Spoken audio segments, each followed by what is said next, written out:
Hey everybody, Brendan here. Welcome back to another tournament game analysis video.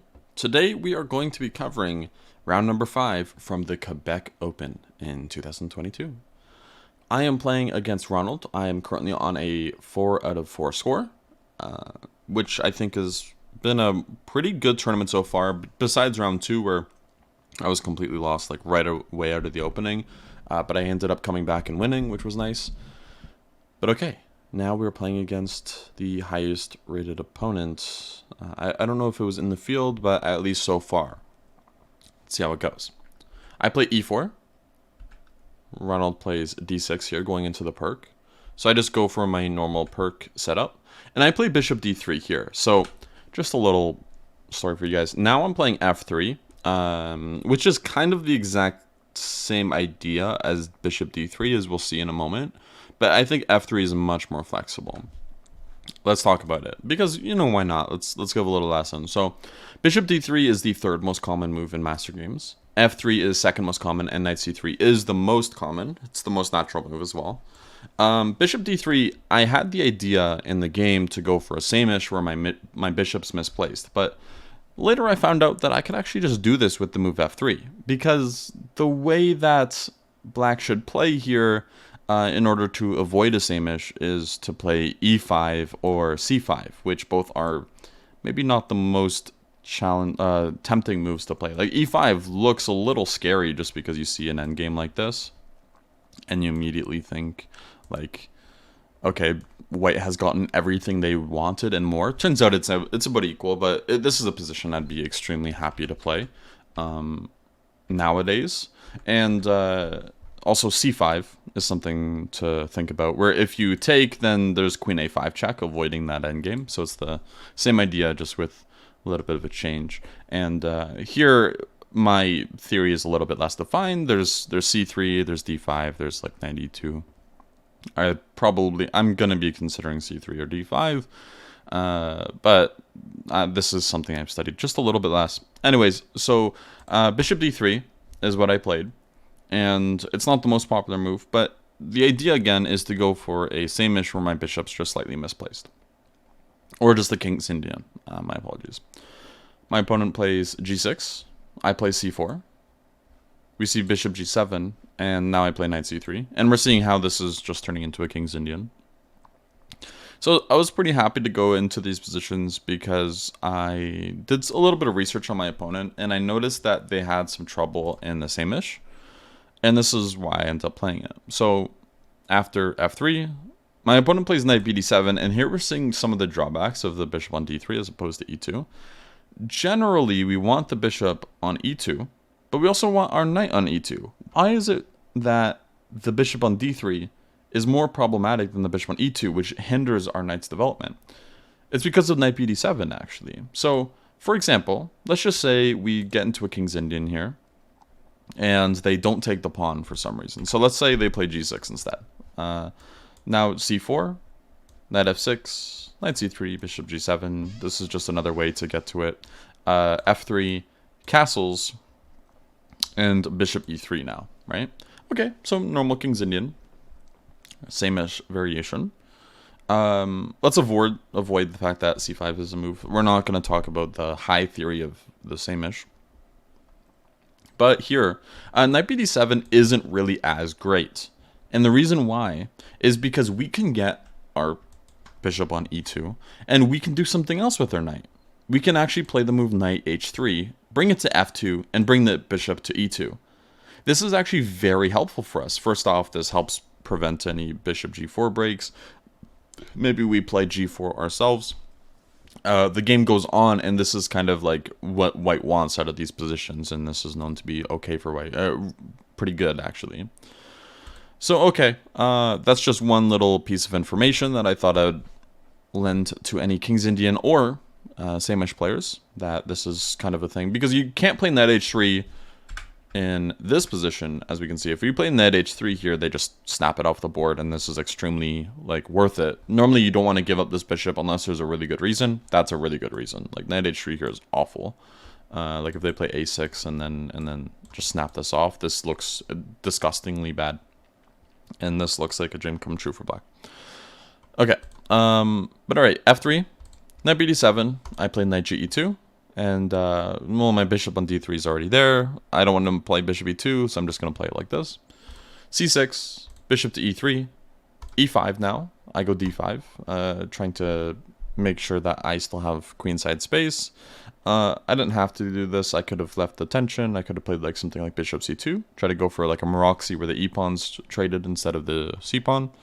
But I go d5 instead, because I'm familiar with these Alpin positions. And funnily enough, this is very close to an Alpin Sicilian, where if black ever trades here, this is good for us, because you'll see this in the Alpin as white or black. If you play the Sicilian, generally, whenever you see a c3 Sicilian, you don't want a fianchetto unless they can't take back with a pawn.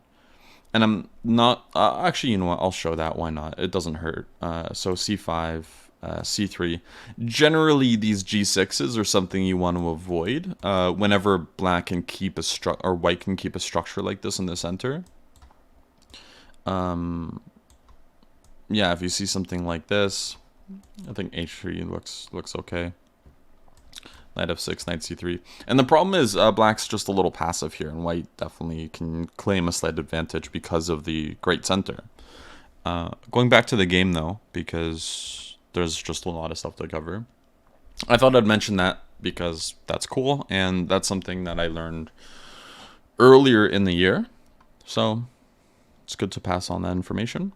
So d5, queen a5 was played, which feels like a useless move because we're just going to play a3 and b4. And because these are normal moves you play in the King's Indian anyways. So I play a3. They play a6, which again doesn't really feel helpful. I think their idea is maybe some b5, but that's not really something they should do. They should be playing on the king side. I go b4, queen c7, and then queen d2. And here I'm just waiting to see what they do. For example, if they make really silly moves all in a row, like c5, I can consider a move like b5. And best case scenarios, they play something really bad, like a5, where I can just castle along. And white's just winning here. Just g4, h4, h5. Like there's only one side that can be played on, and it's where black's king is. Black has to play on the same side as well. This is hopeless. Of course, that's not going to happen. My opponent plays a5. And I had a few things I could have done here. I probably should have castled, honestly. I don't know why I didn't. If you get into a position like this, this is excellent, and I think the thing I was trying to avoid is maybe they go like knight h5, knight f4, and they get their play. I wanted to make sure it was like really one-sided, and that's why after a5, I went rook b1. So if they end up taking, I'm happy to take back, and again, c5 will come. We keep the rooks on the board, but I can still eventually castle and go rook a1, and I can challenge the file before they can keep it. But okay, knight h5 was played after rook b1. Now, I saw an interesting way for me to get an advantage, and this does get one, which is taking on c6, and then, again, this looks really strange because we're making it easier for them to play d5, but then, with our next move, we actually just completely stop it. And that's by playing the move b5. After b5, the thing is, if they ever take, they lose complete control over d5, and white's the only one that can claim an advantage, really.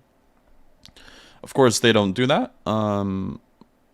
They play knight f4, trying to sacrifice a pawn for some initiative. This is just a full pawn, though. And should be practically winning at this point for white, actually. We see knight e5.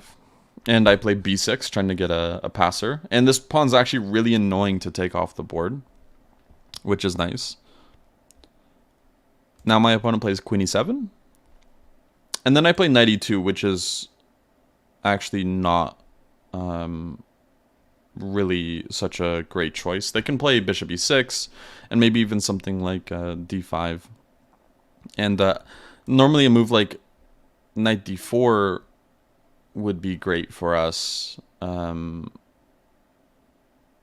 here I believe they can start pushing with d5 immediately, which is a problem. Let me turn on the engine just to double check. Doesn't hurt. I'm human, I admit. I use the computer. No, no, no. It's actually not there. So here, my apologies, d5 immediately is better. And the idea is, if we take with the e-pawn and then play c5, we actually just don't even have the break, unfortunately, which is sad. And if we get into a position like this, well, they actually have pretty good compensation, and black is supposedly slightly better here, which is no fun. You know, they have the bishop pair. The pawns are actually pretty weak now and should drop. Okay, so my opponent ends up playing bishop e6, my apologies. And here, now to mention, knight d4 is good, my apologies. And d5 doesn't actually make much sense because I can just take on e5 and then take on c6. And yeah, that's actually just over. Okay, so after bishop e6, I don't do that. I play queen c2 instead. And now they should play something like rook fb8. And now knight d4 isn't actually as strong because they can play bishop d7. And why does it matter that they can play bishop d7 here and not before? Let's find out. So in this position after queen c2, instead of queen c2, what if I go knight d4 and then bishop d7? Here, funnily enough, bishop e2 is extremely strong. And it doesn't, again, feel like that much. Let's just say rook fb8 here. But now there's bishop g5. The queen has to move somewhere. Let's say queen f8 to keep in contact with the pawn. And then f4, kicking the knight somewhere really, really awkward. h6, bishop h4. c5 is being suggested as well. But again, I think it's mainly a space thing. And what we can kind of take away from that is the same variations work better with the queen on d2 than with the queen on c2. And that's mainly because bishop g5 is an option with f4. Whereas when we play queen c2, we're not connected with the bishop on f4 anymore. So moves like bishop g5 aren't really possible, unfortunately. So, all right, queen c2. Now d5 is played, which is actually just a mistake because I can take on e5. I should have taken on e5 immediately. I didn't do that. And then I can take and then play c5. Instead, I made a mistake. I took here first, which they should take on d3, and then play bishop f5, which is extremely annoying. But that's not what happened. Actually, apparently queen e3 is best, which is a crazy move to find because obviously this hangs, but we just do not care because we get the two passers. That's a pretty crazy variation though. But I should have seen that there's knight takes d3, bishop f5, but I didn't. And after e takes, they actually just took back. They didn't see it either. And then I took on e5 finally, avoiding knight takes d3, and played c5. So white should be winning at the end of the day here. I was, for the most part, the only one with the advantage, and have been outplaying for the most of the part. It's hard to say outplaying when I've still made mistakes that have equalized or made my position potentially slightly worse. But it is pretty true that for how things are going momentum-wise, I'm the only one that's pushing. We see bishop d7. I play c6. My idea was if they play something like rook c8. They can't play the rook fc8 because I play b7. But if they play like rook ac8, then I have c7, which was my idea. And then bishop a6 is coming at the right time if I can time it correctly. And this should be winning because these pawns are just so far advanced. But they took on c6. I took back. We see rook ac8. I played queen a4. And then we see bishop c3 check. I play king f1, naturally. And then queen e3 and queen d1 now, just to defend everything. So my opponent plays bishop d2. I play bishop a6, just because in this position my bishop is being attacked right now. So if I move it away, then they move somewhere. And, well, my b-pawn's defended, which is nice, and also the bishop is good. So my opponent plays rook c6, and here I made a really careless move. I'm trying to remember the time situation. I actually have my notation sheet here if I can find the game. Let me find it.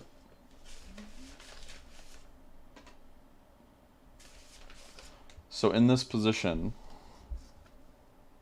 I had about like 20 minutes left, and I was a little concerned, time wise, because I wanted to make sure I wasn't just gonna like mess up. Oh, I don't know why this went so far ahead there. Sorry about that. But yeah, I was lower-ish on time, I think, and also by this point, it's pretty obvious White's winning. But you still have to be careful. Rook b3 is totally fine. Queen g5 and rook d3, I think, is probably the easiest way to finish the game. Where the bishop has to move, d5, for example, can fall. It feels like, yeah, this is going to be the end. But no, I played queen b3, and now it's black to move and win. Which is, I saw the move immediately. My opponent saw it, like, right after. And this sent me on a tilt for the rest of the tournament, actually. So, my opponent played rook c1, and I resigned. The problem is if I take it with the knight, then there's queen e1 mate. And if I take it with the rook, my queen hangs. So I'm just losing a lot of material.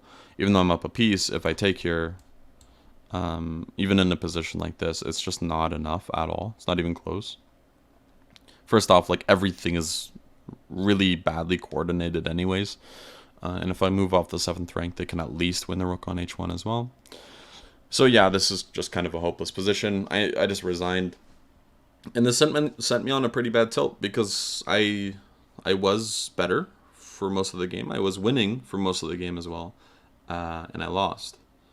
But it happens. I think that's important to remember. And I think what this tournament taught me specifically was to work on my tilt and make sure that I don't have these problems as much, where if I lose one game, I go into the next game with a fresh mind. That's a very, very difficult thing to ask, but it's such an important thing to do for practical reasons. Like, if you're tilting from one game, you go into the next game, you're starting with a fresh board. But we're going to see the next game right after this next week, and we're going to see some problems as well.